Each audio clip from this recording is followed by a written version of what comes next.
STOP Act is the Stop the Outrageous Pay for Fannie and Freddie Mac Act. The bill Senator Thune and I introduced this morning.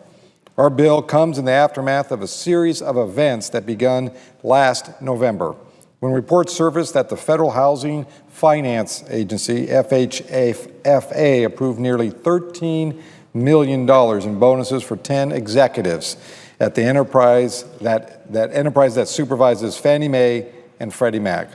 In response, Senator Thune and I spearheaded a bipartisan letter signed by 58 other senators to the FHFA Acting Director Edward DeMarco and the Treasury Secretary Timothy Geithner.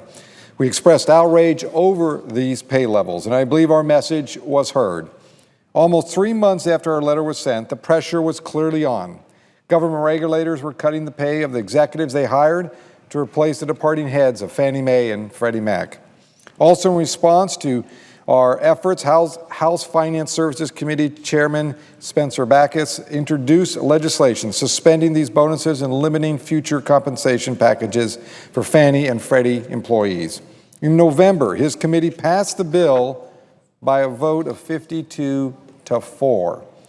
The Begich-Thune STOP Act is a common-sense approach to address the outrageous Wall Street-like bonuses and pay that have occurred at Fannie Mae and Freddie Mac for far too long, and which continue to occur to this day, even after billions in taxpayer bailouts. I want to make it clear, this bill will not change the life much for non-executives, the everyday hard-working Americans at Fannie and Freddie. Their pay structure will stay almost as it is today. They are not the target. However, it will change the life for executives like Peter Federico, who earned $2.5 million in 2010 and had a target compensation of $2.6 million in 2011. This at the same time he was gambling that struggling homeowners who would be unable to refinance their high-interest mortgages to record low interest rates. This is unacceptable, unethical, and I know that this body will not tolerate it. Here's how our legislation works. It simply places Fannie Mae and Freddie Mac employees on the same pay scale as financial regulators at the FDIC and at the SEC, a pay scale long established in federal law. The pay scale called the Financial Institutions Reform, Recovery, and Enforcement Act. This is the pay scale that we are basing our legislation on.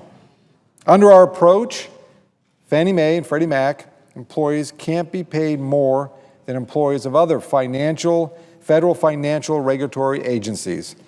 Right now, the highest paid person under this pay scale makes $275,000 a year. This is our pay cap. While this is a lot of money, it isn't any more than what the cops, as we call them, on the financial beat make to ensure that the ordinary Americans are protected and get a fair shake.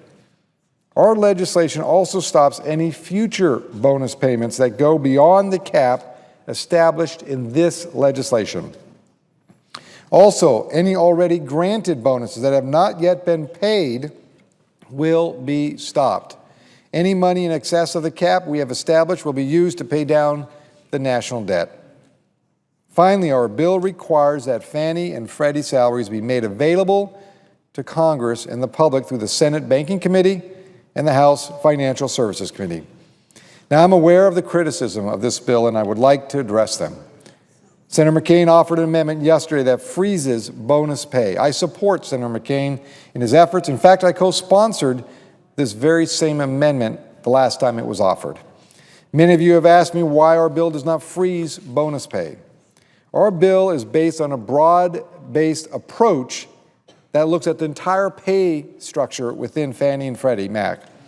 While it tackles the huge bonuses and pay policies for executives at Fannie and Freddie, we believe that the everyday employees earning modest salaries should be occasionally rewarded for outstanding work. So it ensures that they get the small bonuses that may be effective for them.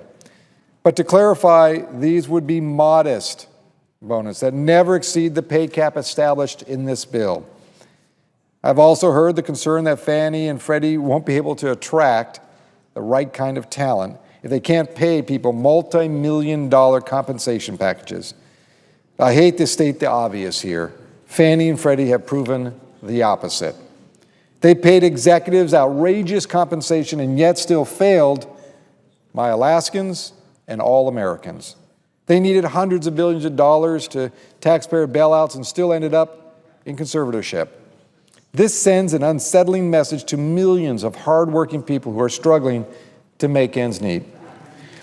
They have taken Alaskans' tax dollars in the form of bailouts, yet when my constituents in Anchorage or Kotzebue or Fairbanks or Juneau needed help to avoid foreclosure or refinance their loans, Fannie and Freddie often turned their backs. Finally, I have this response to people who say Fannie and Freddie executives need to earn millions. Whatever happened to the concept of public service? Or to the notion that it is honorable calling to work on behalf of your friends and your neighbors? There are lots of dedicated, hard-working professionals at Fannie and Freddie who believe in that notion. And they are doing their absolute best to help American families afford their American dream of owning and keeping their homes. The Begich-Thune bill makes sure that this hard work continues and that their bonuses at Fannie and Freddie come to work every day not with visions of dollar signs, but instead with a clear eye on doing what's right for all Americans. Mr. President, I urge all members to support this common sense bipartisan bill.